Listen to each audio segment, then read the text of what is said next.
Hi guys, it's Debbie, and today I would like to talk about Bohemian Rhapsody, a film I had eagerly been waiting to watch since the first news about its existence had surfaced online. Bohemian Rhapsody is a biographical film covering the rise to stardom of world-famous rock band Queen, in particular focusing on the perspective of the singer Freddie Mercury, portrayed by Rami Malek. Now, I really liked all the trailers I had seen prior to watching this film, but since its release, the film has been receiving contrasting opinions, so I didn't really know what to expect from it. But after watching this movie, I can understand why the opinions are on such different ends of the spectrum. On the one hand, for Queen fans, this film is great. You get to see the band's origins, Freddie's desire to become a star. You get to relive the greatest moments in the band's career, the making of hits such as Bohemian Rhapsody, huge events such as Live Aid, the struggles Freddie and the band encountered as time passed. But on the other hand, the film doesn't actually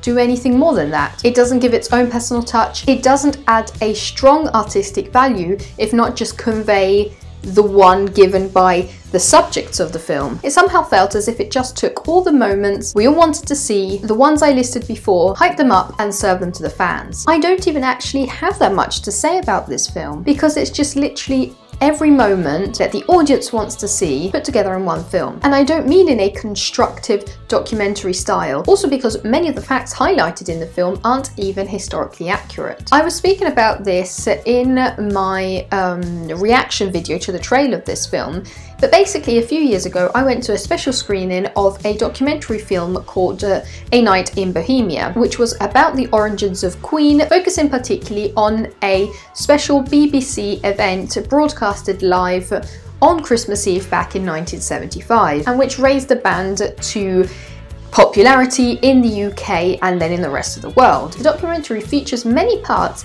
in which it is explained that back at the time, the band didn't have a penny, of how there were constant struggles, while Bohemian Rhapsody just skips on all of this. It assumes that we know everything about Queen, who they were and who they became, and within 15 minutes into the film, the band had formed, it was touring the US, crowdsurfing hundreds of screaming fans. While watching this film, I couldn't help but think to myself, we could have all just watched some concerts and interviews, and the film would have been covered. A few weeks ago, I went to see First Man, Damien Chazelle's new film, which covers the moon landing, an event which we have seen countless times. We have studied it in school, we have seen many documentaries about it, we've even seen conspiracy theory videos about it. But the film didn't just take all these famous moments and copy-paste them onto the screen, add in some drama here and there. It worked around it, built the story, built the characters, it gave its own perspective on it. This has happened with other films, such as The Theory of Everything. If you think about it, we all know Stephen Hawking, also because he was very public with his speaks, his works. But in reality, we didn't know too much about his life and his career. It was quite a niche topic, but regardless, the film created a very interesting depiction of his walk of life as a physicist and as a person, his personal struggles and goals. And a thing that has to be kept into consideration is that many people don't actually know who Freddie Mercury is, or they might know him just by his name, or just as the famous face of Queen, but they might not be aware of all the band's history, and this is something which the film again skips on. After all, Queen formed nearly 50 years ago. Take many kids today who might see this film in a couple of years, they probably don't know who Freddie Mercury is. They probably won't know who Queen are, if not from a few famous songs. They certainly don't know the names of the members, and the film should have definitely worked onto this in creating a more engaging experience which generates interest towards the topic. The films I was quoting before, First Man, The Theory of Everything, Hidden Figures, The Imitation Game, The Social Network, Milk. These films trigger interest towards the characters in the film. I remember watching All the Money in the World, and everybody from my parents' range of age saying, of course we know all about the story, and I knew nothing about it. But I loved the film, it gave me all the information I needed, and I ended up wanting to know more about the story. The same happened a few years ago with Dallas Buyers Club, based on a true story which very few knew about. I really wish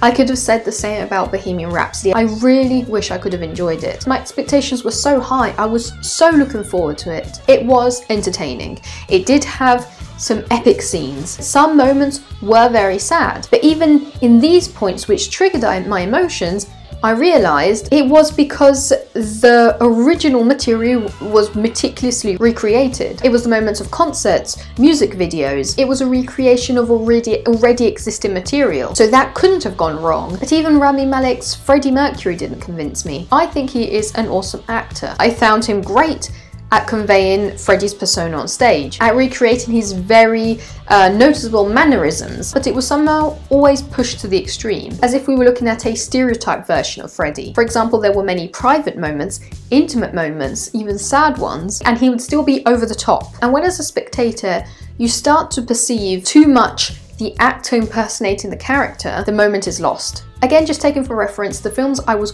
quoting earlier, or any film with an exceptional level of acting, you know it is an actor taking on a role. But for the 2 hours of the film, you subconsciously meet the character. It isn't the real person, but you enjoy the rendition. And with Bohemian Rhapsody, I never felt like that. There were some moments in which I thought, here we go, here it's going to take off, show us the real emotions, the director's perspective on the story, but it never really did. It always stopped short, it played safe. I don't know if this general outcome of the film was because of disagreements, misunderstandings during the production of the film, including director Bryan Singer being fired halfway and Dexter Fletcher replacing him. Actually conceiving this film took, if I'm not mistaken, way longer than expected because of these disagreements. But at this point I don't even know what to really say about the movie. I would usually go on analysing so many aspects, but it feels like I would just be analysing Queen's Live Aid performance or